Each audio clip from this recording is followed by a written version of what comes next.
Hi guys, Alex here from the immigration team at Queen City Law.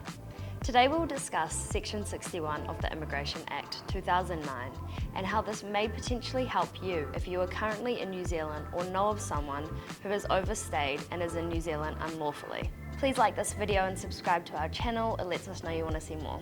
Firstly, what is Section 61?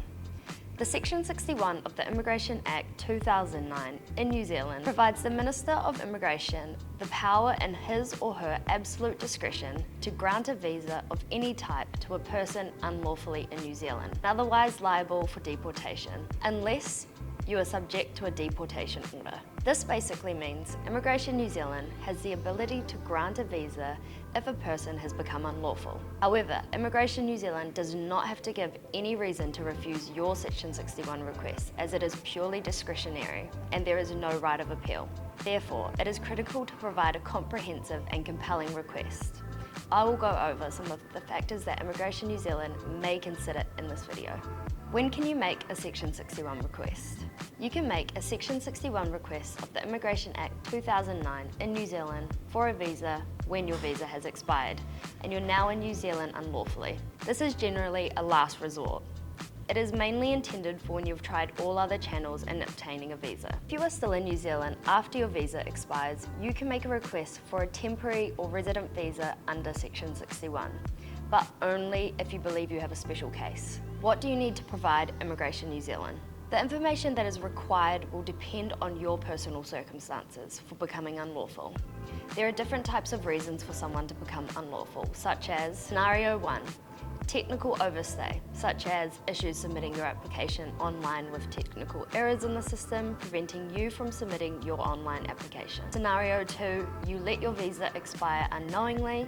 And Scenario 3, you intentionally became unlawful. When making a Section 61 request, you need to provide the following information. Firstly, a detailed explanation explaining why you are overstaying in New Zealand after the expiration of your visa. Circumstantial details supporting your reason to stay longer in New Zealand without having to leave the country. How your stay in New Zealand will contribute to the country if you intend to stay here for a longer duration. Your immigration history, for example, whether you've been in New Zealand unlawfully before your current situation. Your current situation, including why you need to stay in New Zealand, how long you've already been here unlawfully, why you don't have a current visa, what efforts you've made to try and get one, and whether your unlawful status is because of something outside of your control. They can also consider whether you are of good character and whether there was any intention to mislead Immigration New Zealand. The key point here is you need to provide Immigration New Zealand with a reasonable and logical explanation of your circumstance that is evidence-based.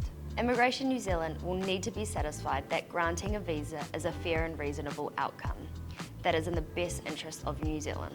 Do I need to leave the country once I've submitted a Section 61 request? Visa holders are not allowed to stay in New Zealand after their visa expires. If you have made a request under Section 61, you remain liable for deportation. However, Immigration New Zealand will generally hold the deportation until after your Section 61 request has been decided.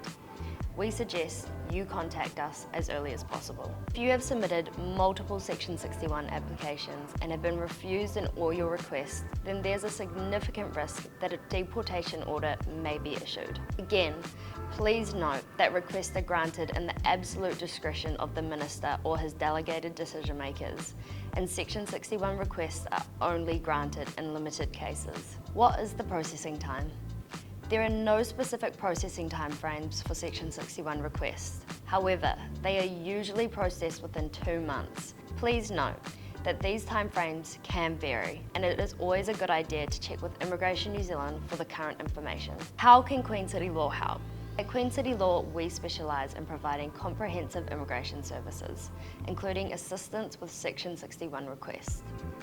We understand the complexity of the immigration process and the importance of presenting a strong case to Immigration New Zealand. Our experienced immigration team will work closely with you to understand your unique circumstances and develop a tailored strategy for your Section 61 request. Our goal is to maximise your chances of a successful outcome and minimise the stress associated with navigating immigration procedures. With our expertise and commitment, we aim to provide you with the best possible support for your Section 61 request. If you need our help, please get in touch. You'll find our contact details below.